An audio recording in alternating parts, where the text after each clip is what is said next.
and creating what they call an arm rope. And that will allow us to swing across gaps because we can also attach our arms to these weird mouth things, and they happen in a lot of levels. That particular section right there with that big red rock with the arms, I don't really know what it is, a big fleshy, uh, I don't know, mass with. There's no good way to describe it. That doesn't sound uh, horrible. That section, though, took a very, very long time the very first time I played that section. And actually, the very first time I played that section was cooperatively. This game, believe it or not, is I don't know if it's intent. I mean, like, I don't know if the primary intention of the developers is for it to be a co-op game, but it's definitely one of the big intentions of the developers, is that it is a cooperative game. It's a couch co-op game. And when you are playing co-op, each person only controls one arm of Troy. So you can imagine, I mean, you can see how interesting it is to control Troy just on my own. The arms just don't want to do what I want them to do all the time. So you can imagine what it's like to control it cooperatively. But that section with that big fleshy mass took us about, I don't know, 20 minutes to get through, and you saw me get through it in about 5 seconds. So what I just did there was I actually skipped that kind of. I didn't really skip it. I just like saved time by not worrying about activating that lombric, that worm, on my own. Because what you normally do is you detach your arm and you kind of feed it to the lombric as a a sacrifice, so that it gets out of your way, and then you go right past. But that thing that I did with that first one is I threw myself into the checkpoint a little bit early while it was going, or while it kind of like introduces us to the lombric, and it does that by having the lombric eat that person and drop our good old miner's hat, and so it gets the lombric out of the way without us having to get it out of the way on our own, and so it saves a good probably about 6 or 7 seconds at least, I would say. I haven't timed a lot of this stuff, so a lot of that stuff I'll just kind of like estimate. Um, but like I said earlier, the cave really just introduces, besides the remote arms that we've gotten, it just introduced. Oh no! Oh no! Oh no! It introduces these the mechanical bone crushers, which are just gears that can kill us like that, and that was really bad. If you get stuck on gears in a unfortunate way, you can find yourself getting squashed by them. So that one hurt a little bit. I don't usually die there. Luckily, we got the checkpoint that wasn't too far behind it. So let's see if I can get past this without dying this time. Because you gotta kind of get up and over. And again, gravity is our enemy when we're going up, and it's our friend when we are on the ceiling. So that's why I like to stay on the ceiling when I can, because it's very hard to lift your head as high as you want it to be. Lift Troy's head as high as you really want and need it to be. So yeah, that was a sad death in my book. And so F in chat for Troy getting crushed by the mechanical bone crusher, even though I'm not sure Troy's head has any bones. I don't know. And so, as I will say, as I have said, and as I will say probably a lot throughout this run, this game goes through a lot of different kind of genres and ways to play. And so that section where we had to control the crane is something interesting to do, and just something different that you wouldn't expect from a game that looks like this. What I'm about to do right here is that pipe right there leads to the Rat King, who we will see at the very end of the level. And if you get too close to that pipe, you will get sucked into it, and it wastes a lot of time. But not going on the ceiling there also is a lot slower because you have to traverse. I will use that word again. You have to traverse a bunch of gears, a bunch of mechanical bone crushers, and it's a little more difficult, and it's a little bit slower than just going on the ceiling. So we just skip right by the Rat King and just say, "Hey, what's up? Yeah, but I'm not gonna come in your pipe." And we throw ourselves around it, but don't get too close because again, if you get too close, it'll suck you in. One thing we have to do throughout this cave level is clear gears away with rocks. That's a kind of a common goal of this section is just using rocks to get gears out of the way and pushing buttons and activating things that we need pushed and activated. So we're going to be doing both of those things. We are going to use these pressure plates to activate a button that will allow us to get a rock, that will allow us to destroy gears, that will allow us to push another button that will progress us in the game. So unlike the first time where I was controlling both arms separately, that first time I just had to push each button one at a time and it didn't matter what happened afterwards. That one I had to actually, come on, Rock. I actually had to have both buttons pressed at the same time. So if you just push one at a time, it doesn't work. You actually have to have them both pressed at the same time, and this rock is giving me trouble.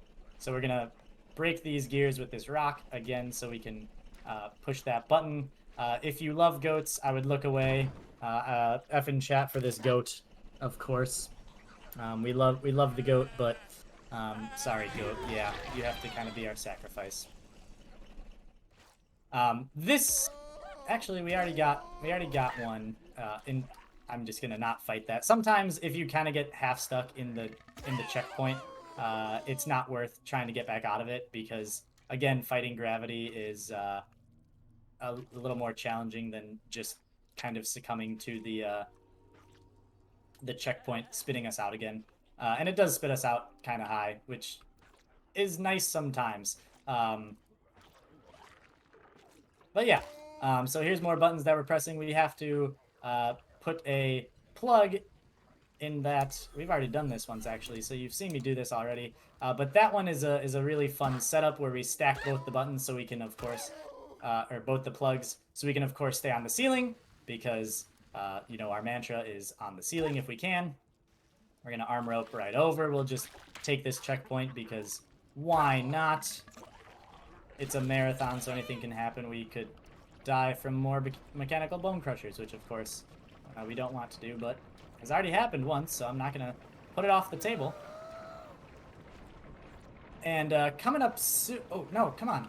Okay, whew, good. I was gonna say I'm talking about it, and I was gonna speak it into existence. I'm gonna not talk about getting crushed by mechanical bone crushers. So here we are going to encounter the Rat King and go through this escape sequence from the cave. We're going to use the same mechanics that we did fighting Amadeus, where we're controlling arms coming out of the walls. If you went to see the Rat King, we could steal his crown, but we of course didn't. If there happen to be any, I don't know if there are any donations that we want to read. I know that was kind of an option, but if there are any, this would be a good time to read them because I kind of get focused during this because this part can get squirrely and weird with the physics. So if there are donations, I'll let them be read. Otherwise, you can just enjoy me tossing Troy's head around.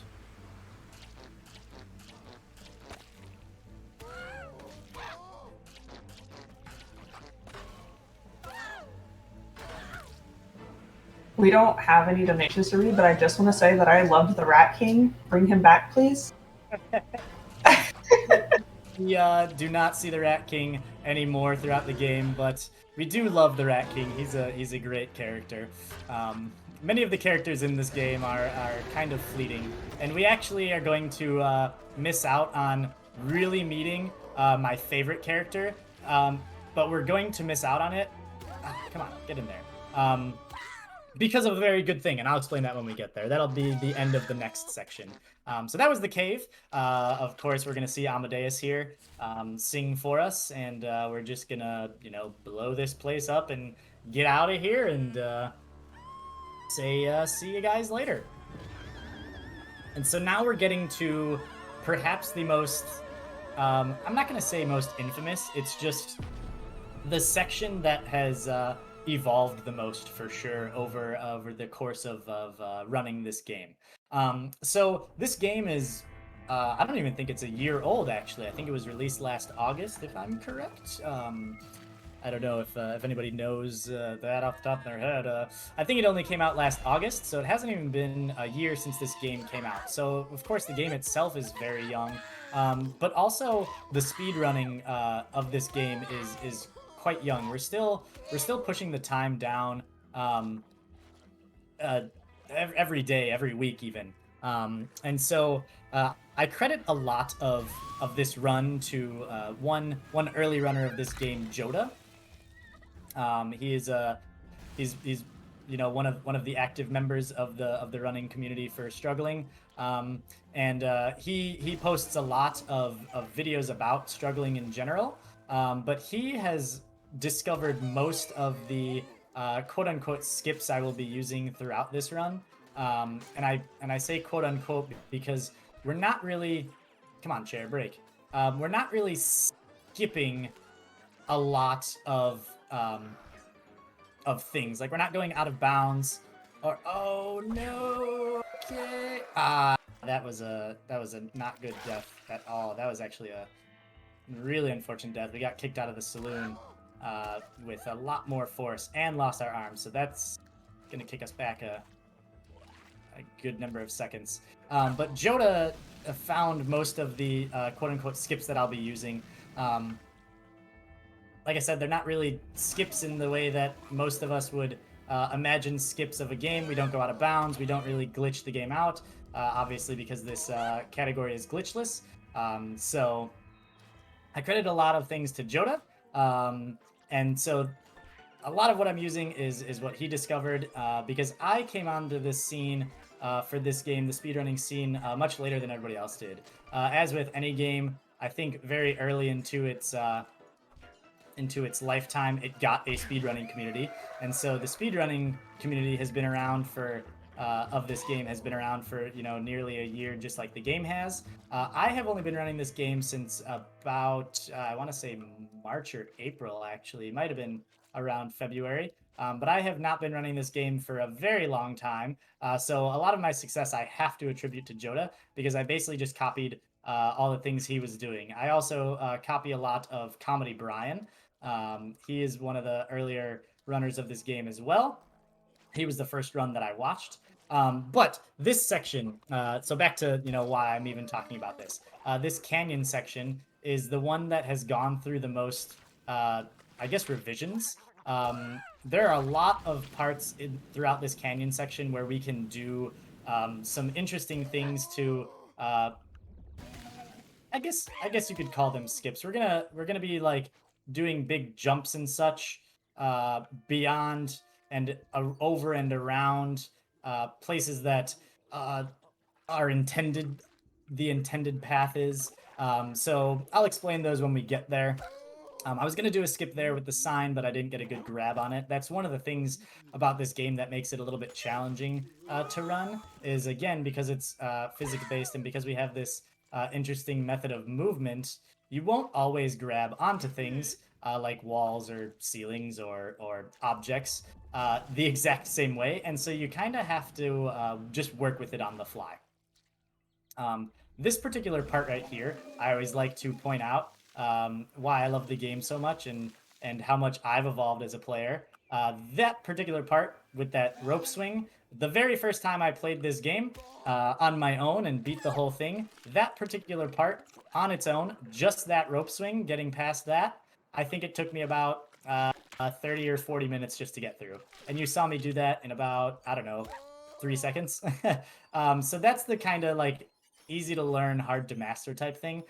This is one skip that we use. Normally you would go all the way down there. You can see all the signs that are down there. You'd go to another geyser. But if you build up enough momentum, get a good grab on the sign, and just swing yourself around, you can just toss yourself up and not have to worry about any of that. There's also another skip right here. I'm going to grab the checkpoint before I do it because it can occasionally not be nice. We're going to grab onto this sign. And if you notice to the right, before I did that, up and to the right from that checkpoint, there were a bunch of sticks and cacti. That was before now, and it probably actually still would be. That was one of my biggest sources of frustrations in a run, because the way that I would grab the sticks was never the same. The way that I would throw myself off those sticks, they're like rubber, they're like kind of slingshots. It was never the same, and so I would about half the time die, and it would take a very long time to get back. But instead, we just go that route up and to the left. We go on that geyser and just blow past everything.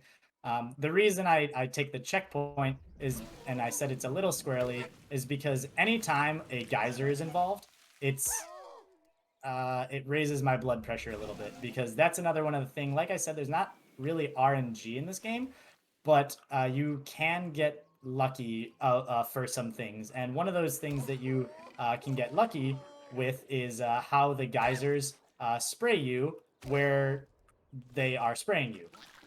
Sometimes they'll spray you in a very predictable way, just straight in the direction that they're pointing. Sometimes they will spray you kind of off kilter, and it will throw you off, and it's just bad news bears. Sometimes they'll spray you in the right direction, but it also rips your arms off, and so that can make things challenging as well. This section right here is another highlight of mine throughout the run. This is one of my favorite parts. It reminds me of those Flash games where you have to like just work on the like balancing the bike to get over everything. That's essentially what's happening here.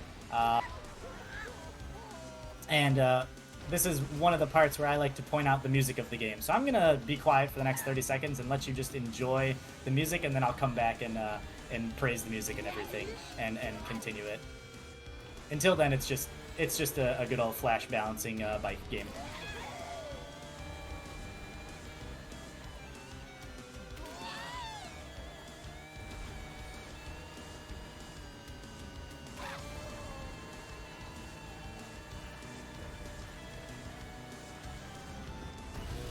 So there we go. We got through the dirt bike.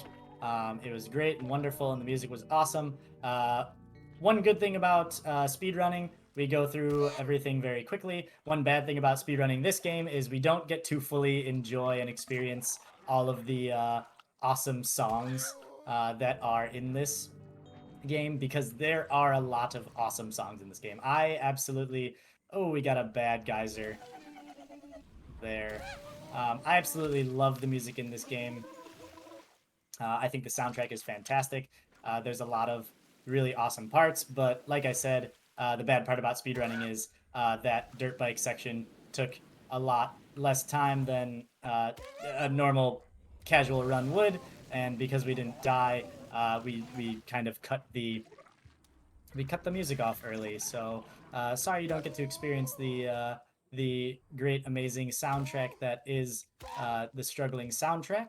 But you know, that's life. Sometimes you don't get to experience all the music that exists in the world. So now what we are getting into is like the second half of the canyon section, which introduces these zip lines. It introduces a lot more ropes. There's a lot more just things that are hard to traverse. These hikers are abound. If you hold on to these hikers for too long, they will just drop down, and if you are still holding on to them, of course, they will take them with you, or take you with them. So this part is definitely tricky.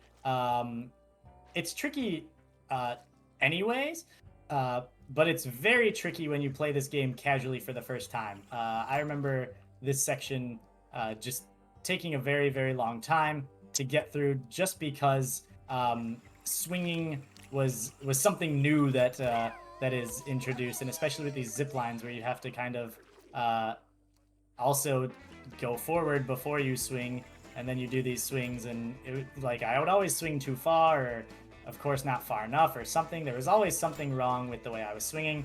Oh, okay. This is not great. Okay, we're good. I saved it. Normally we would just launch off the end of that zip line, but I didn't get a good grab on it with both hands. We just launch off of that zip line directly over to here, and it would be all hunky-dory and good to go. So now, like I was saying before, I was talking about Joda establishing a lot of the good skips and a lot of the good routes in this game.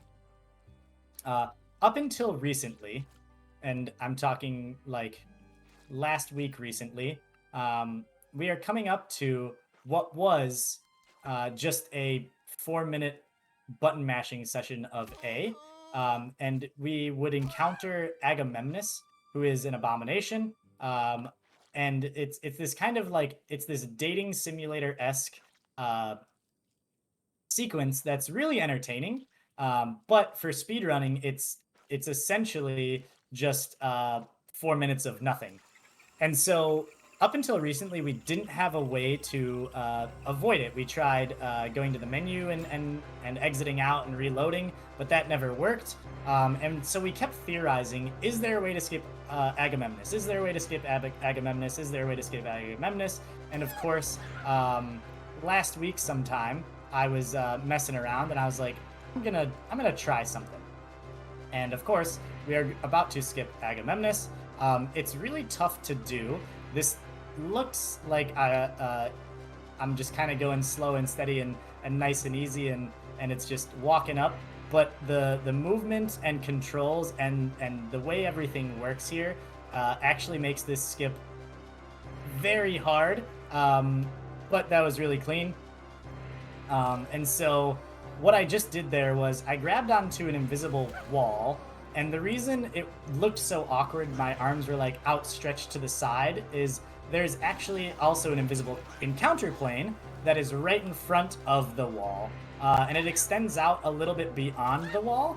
And so if you even like touch that encounter plane, you initiate the sequence, and you can go back and just load out and do it again, but of course that wastes all the time that you made up, so it's like an extra 40 seconds or so. So the fact that we got on the first try is really fantastic. Up until recently, we didn't have a way to skip that, but that saves us, like I said, about 3.5 or 4 minutes of just mashing A, but just of course of the run at all, which is fantastic. So that was awesome when I discovered it. The one bad thing that came from it is I've been talking about these abomination god powers. I said the remote arms is the first one that we get, because technically when you play the game, you are supposed to get 2 of them. After you get through that Agamemnus dating simulator section, you get what is called the time alteration god power, which allows you to slow down time, and that makes this section, well, when you're playing casually, it makes this section possible, but when you're speedrunning, it just makes this section easier. And so what you're able to do with that slow-mo is, obviously you can slow down time, but you can grab onto these spears a lot easier. You can use slow-mo and grab onto the spears. You can use slow-mo, and there are those little arrows too, and you can grab them out of your way if they're in danger of hitting you in the face and killing you. So that was one obstacle I had to, when I first discovered Agamemnus skip, I was so excited. I was like, oh my gosh, Agamemnus skip is possible. I was like, guys, we can skip Agamemnus. And then I was like, hold on 1 second. I have to try something before I actually show you guys how to do it. Because if we couldn't beat this part without time alteration, it made the skip basically null and void. It made it pointless. There was no use for it if we couldn't complete the rest of the game without it. Of course we can, it's just very difficult. Obviously we can, otherwise I wouldn't be doing it right now. So like this part, we would normally grab onto that first spear and slow-mo up there, open that up, and slow-mo and grab onto that second vertical spear, and it would be great, and there would be no problems. But now we have to do that thing that I just did, that swing around, which, funnily enough, Joda, good old Joda, he discovered that way to get through that part before Agamemnus skip was discovered. And so it just so happened that he found that, and then we got Agamemnus skip. So it was funny that it was just very, very useful to not needing time alteration, that he found that before the skip. In this part here, we would normally okay, so I have to push that button. This part is really hard without time alteration, because you have to push that button at a very specific time, and you also have to grab that spear. And it's very hard to push the button and get your arm back up in one swift motion, but of course we just got it, so that's awesome. So you can imagine how all of these parts where we need to like grab spears would be a whole lot easier with time alteration. I'm just going to grab this spear because I'm feeling a little bit lazy. It'd be a whole lot easier with time alteration.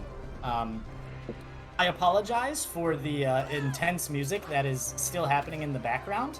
That is a thing that happens when you do Agamemnus skip. Normally when you are approaching Agamemnus, you would just be approaching Agamemnus at essentially full speed, and this would play right before you encountered Agamemnus, and then of course you would just get to Agamemnus, and this would go away because the next sequence would start. Because we never actually got to do the dating simulator, we never got to encounter Agamemnus, this music is still going, and it will continue to go until the end of the canyon section, which all that's happening right now is still technically part of the canyon section, and so I'm sorry for that. What I just did there, jumping over that arrow, is the absolute hardest part of this run with Agamemnus skip. You saw me like kind of standing upright and jumping over the arrow. That is because the arrow is just low enough, or just high enough, I don't know. It's at the right height where we can't go underneath it. But it's also at a good enough height where we can go over it. Oh, shoot. No, come here, spear. That's why I usually send 2 spears, but I lost my arm, so the second spear didn't really help us. But that arrow is just at the right height where we can jump over it with our arms completely outstretched. The complications of that and what make it so hard is that if you were to just hold yourself upright and let the arrow pass through, that is possible because it won't kill you, because it won't hit Troy's head. It only kills you if it actually hit Troy's head. So it won't kill you, but it will, of course, hit both of your arms, which is bad only because it takes a long time for them to regenerate. And so if you just held yourself up and let the arrow do that, you can do that, and the arrow will go under you and you'll be totally fine. You won't die or anything, but your arms will take, it just so happens, nearly the same amount of time that it takes for another arrow to launch at you, and so you eventually, essentially just gain 0 ground, because you will just, you'll lose your arms from the arrow, they'll regenerate, and then by the time you get back up, ready to get over the arrow again, you'll just lose them again. So what we have to do is we have to set ourselves up so that we can extend our arms fully, but we also have to jump over the arrow, and when we jump over the arrow, we regenerate our arms on our own. You can hit buttons on the controller to regenerate your arm in case it gets stuck in the wall or it happens to regenerate in a weird fashion. You may have seen me do that a few times throughout this run. So we have to jump over that arrow, regenerate our arms, and set up again to do it all over again very quickly. And so that part is incredibly challenging to do without time alteration. If we had time alteration, we could just move forward, grab that arrow out of the way, and just keep moving forward. It's a lot faster without it, that particular section. But because we can save 3.5 minutes doing Agamemnus skip, we do that instead. And so we kind of cheese this platform falling section. We are just, you'll notice me just sitting here basically doing nothing. All I have to actually actively do throughout this is grab 2 arrows, that's the second one, and just duck low enough that most of the arrows and spiky balls will just go right over us. So I love this section because we're just like not moving around, whereas casually when you play it for the first time, you're moving all over the place and kind of going crazy.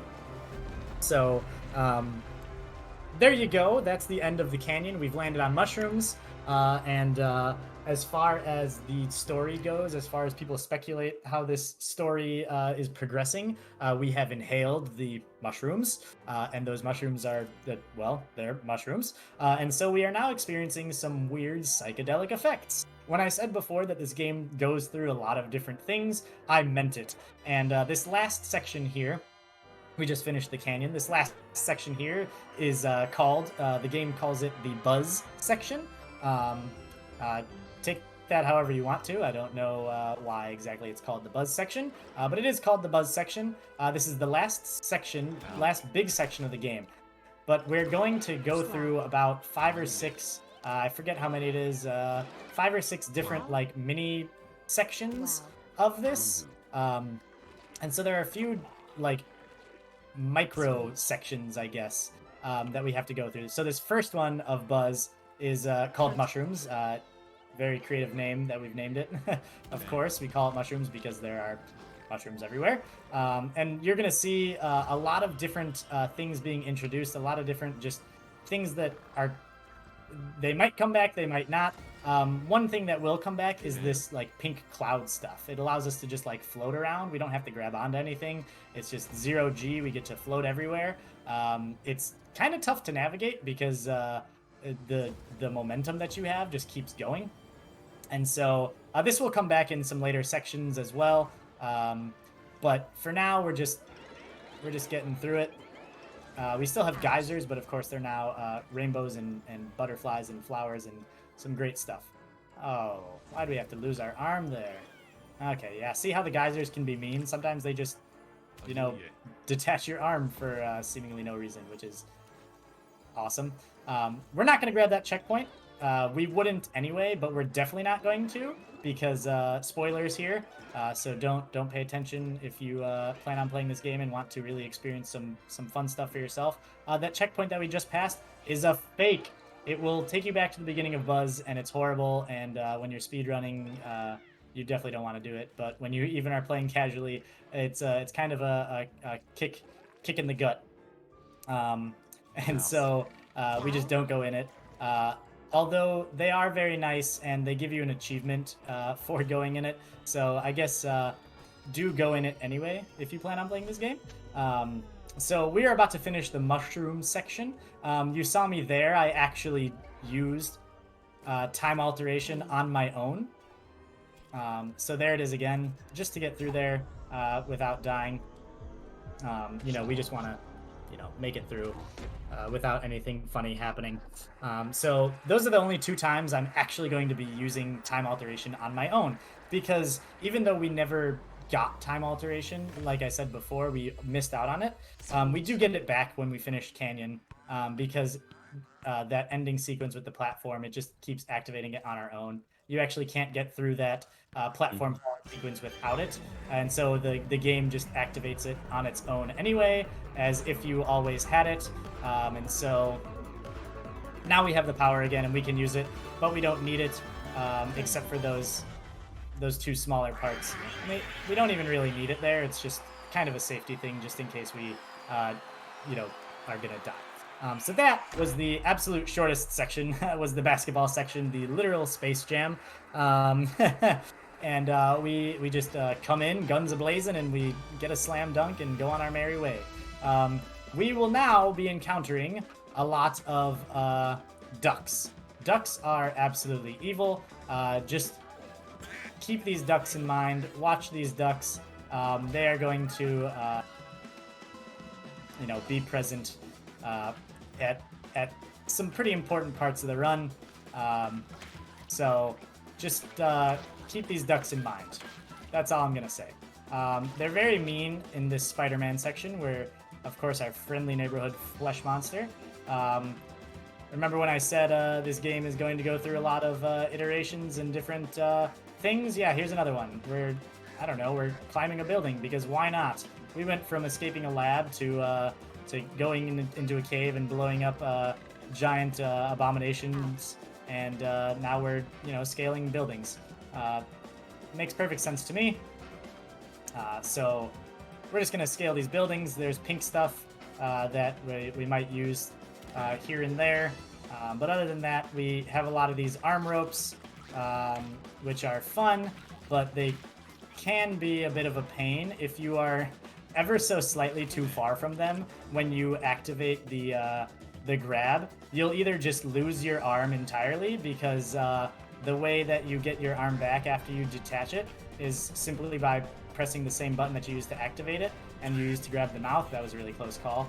So you'll either lose your arm. Come on. You'll either lose your arm entirely, or what tends to happen is you will grab the mouth thing, but you'll be so far away from it that your arms will actually just rip apart entirely and you'll fall to your death. And that is always the worst thing that happens. I really hope it doesn't happen here. If it does, obviously, I'll point it out to you. But okay, that was good. Made it through real clean there. Nice. We're getting through this stuff pretty good. I don't wanna call it early, but this run is still possible that we could get record on this run. We're not technically yet ahead of record pace, but we are in my mind because we just haven't gotten to the split that would say we were at record pace. So we still have a few minutes to save. Definitely a few seconds to save. So let's put some hype in chat and see if we can and pray that if you know what I'm talking about, we'll pray that the duck goes well. If you don't know what I'm talking about, we're gonna pray that the duck goes well.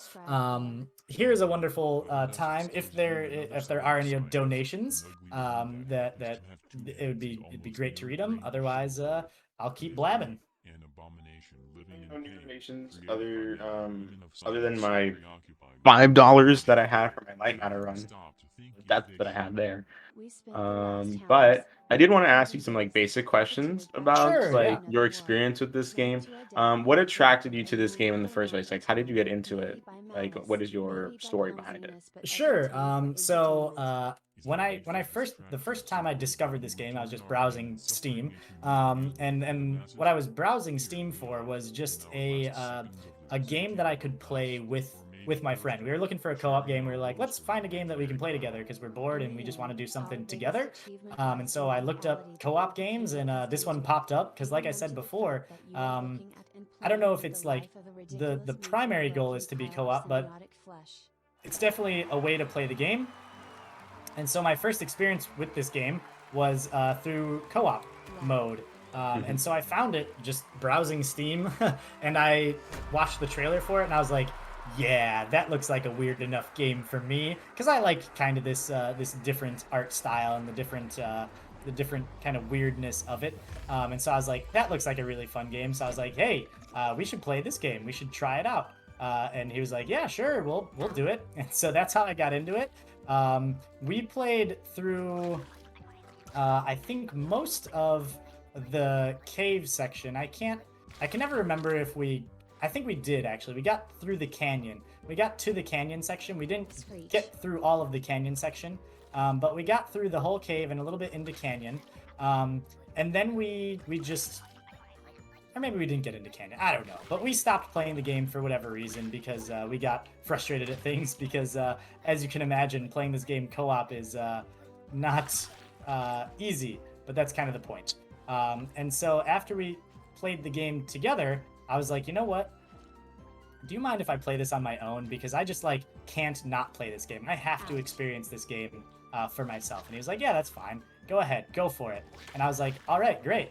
I'm gonna go play this game. And I played through the whole thing on my own. I thought just sections like this were so unique and interesting. There's a lot of humor in this game that we don't really get during a speedrun. And I finished the game on my own, and I was like, yeah, I need to speedrun this game. Because, again, it's one of those easy to learn, hard to master type things. And I was like, I can definitely do a lot better than I just did. The game tells you how many times you died at the end. And so, like, there's all these things that were just like, I can do that better. And so that's kind of just how I got into the game at all, and then got into the speedrunning.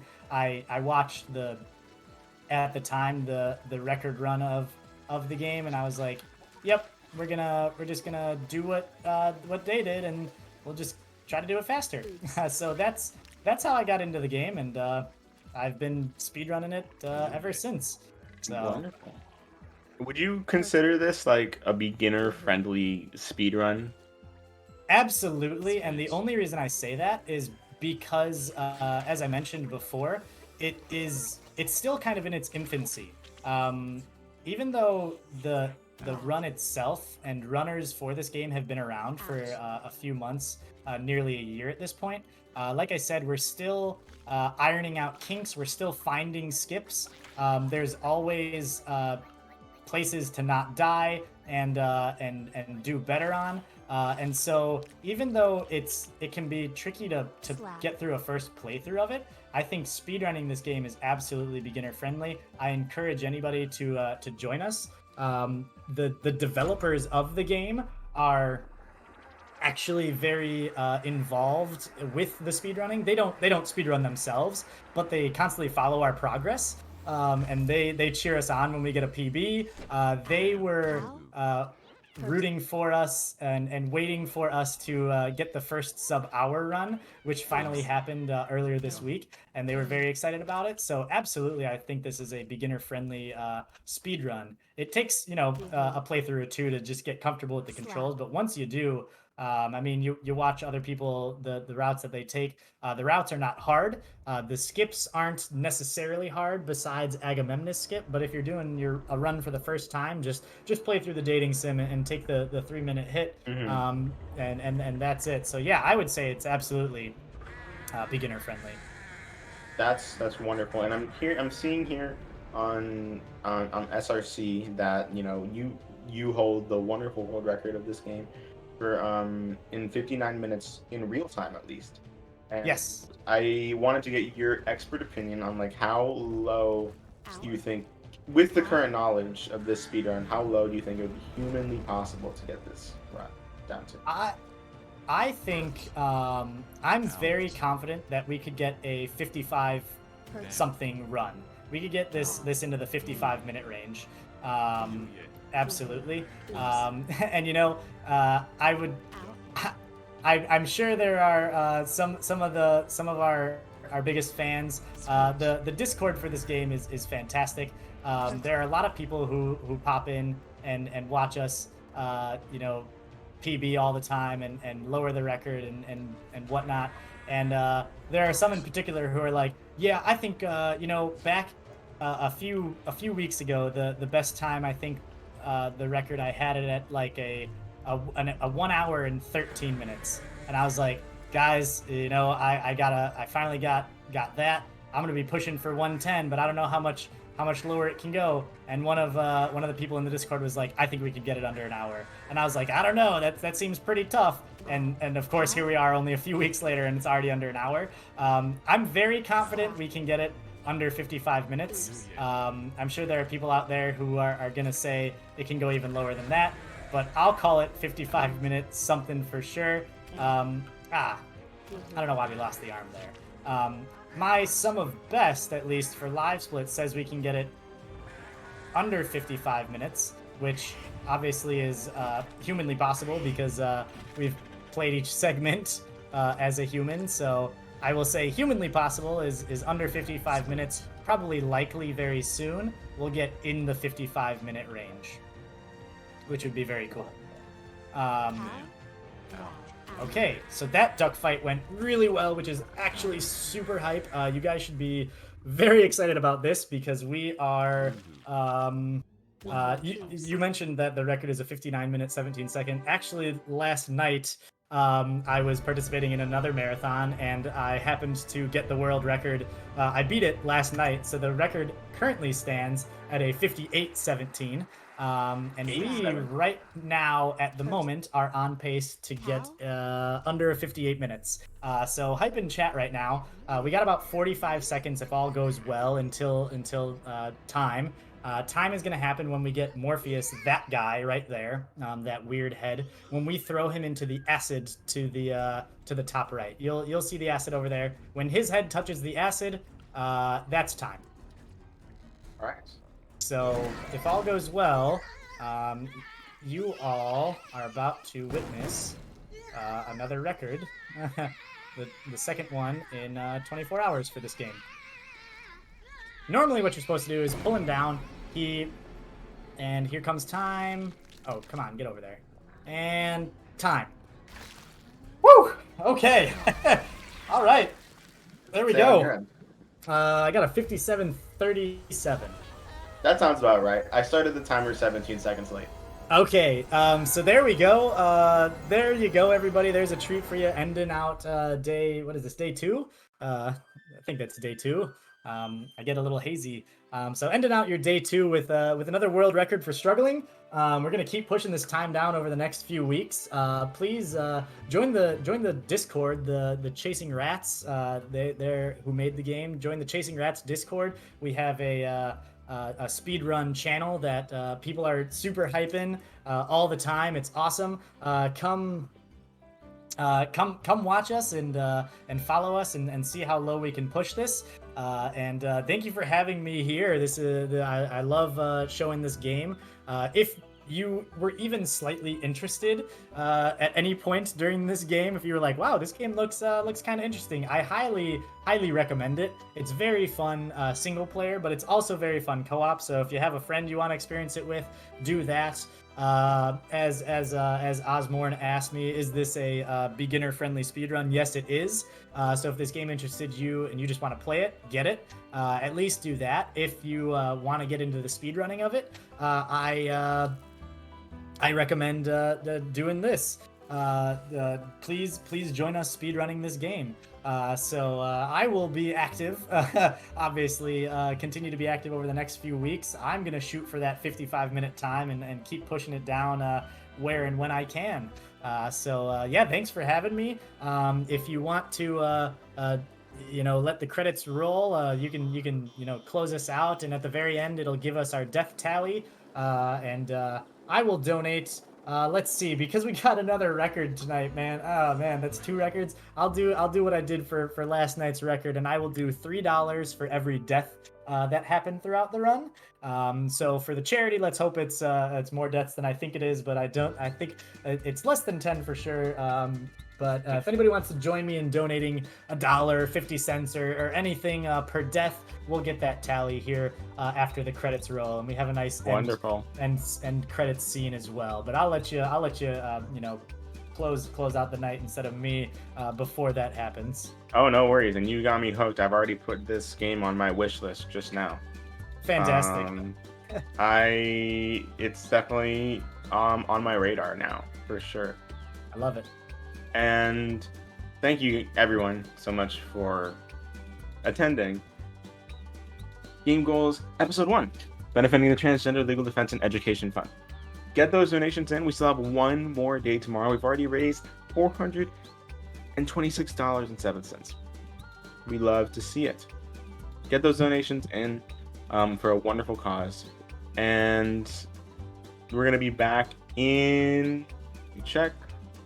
We're going to be back in around 5.5 hours for Final Fantasy VI Worlds Collide by Rablin. The Entrance Randomizer 1 and PC run. So if that's your cup of tea, come back in 5 hours. Come back and get that 5-hour nap, that 5 hours sleep, quick rest, and quick rest, and come back for Final Fantasy VI Worlds Collide. We have a wonderful lineup for you tomorrow: Pokemon Gen 1 Randomizer, Future Cop LAPD, Summer Assault, Backyard Skateboarding, Castlevania Legends, Donkey Kong Country 2, Diddy's Conquest, Hollow Knight, and Alias. Closing out our marathon. Thank you so much, Sparky, for being here and for closing out day 2. Yeah, absolutely. So here we get our nice end credits scene. Just to, before the death count comes up, you'll see that notice "No Party Allowed" sign. Of course, the party that they threw at the very beginning. I forgot to mention, if you saw the Congrats Dave banner, I think it's like a retirement party or something. I don't know what was happening. They threw a party, and of course we escaped. So now there are no parties allowed. That's a little bit of the humor that's in this game. Like I said, there's a lot more that we miss because of the speed run. But there's our little end credit scene. We're back trapped in here, and we're gonna get our death count. So get that pencil and paper out so you can write down how many deaths I got and multiply it by the dollar amount that you wanna match it to. So here we go. We got only 2 deaths. Oh my gosh! Actually, wow. Okay, we only got 2 deaths. So you know what? I'll do I'll do $10 per death. I'm gonna kick it up to $20 because I think that's fair. We got to experience a record. So there you go, 2 deaths. If anybody wants to match me $10 per, you can do 5 or 1 or 50 cents. Like I said, doesn't matter. Have you gone a deathless run yet? So funny you should ask that. There is an achievement for the game that is to complete the game without dying once, and that is one of the only achievements I still do not have.